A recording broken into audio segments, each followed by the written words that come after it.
Proses evakuasi korban pertama jatuhnya pesawat ATR 42500 di kawasan Gunung Bulu Sarawung difokuskan melalui jalur Cambah, Kabupaten Maros pada hari keempat pasca kejadian pada Selasa 20 Januari 2025. Kepala Seksi Operasional Basarnas Makassar Andi Sultan mengatakan, tim SAR gabungan hingga kini masih terus berjibaku melakukan evakuasi di medan penggunungan yang terjal.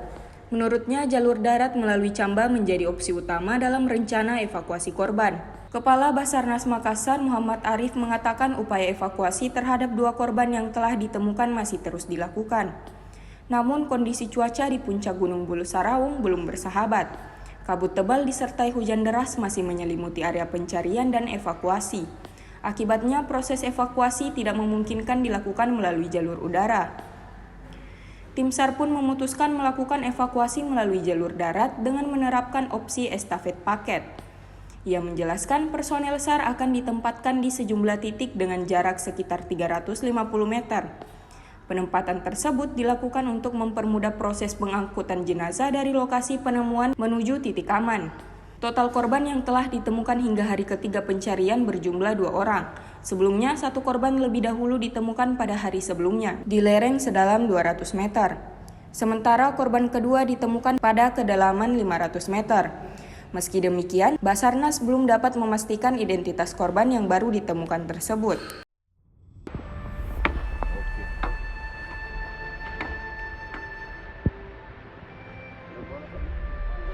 Ini. Enggak, bisa itu bisa.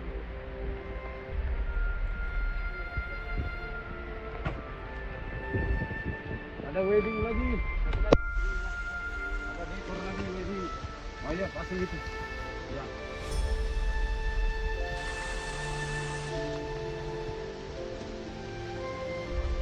Oh iya. Itu mau double itu.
Download Tribun X sekarang, menghadirkan lokal menjadi Indonesia.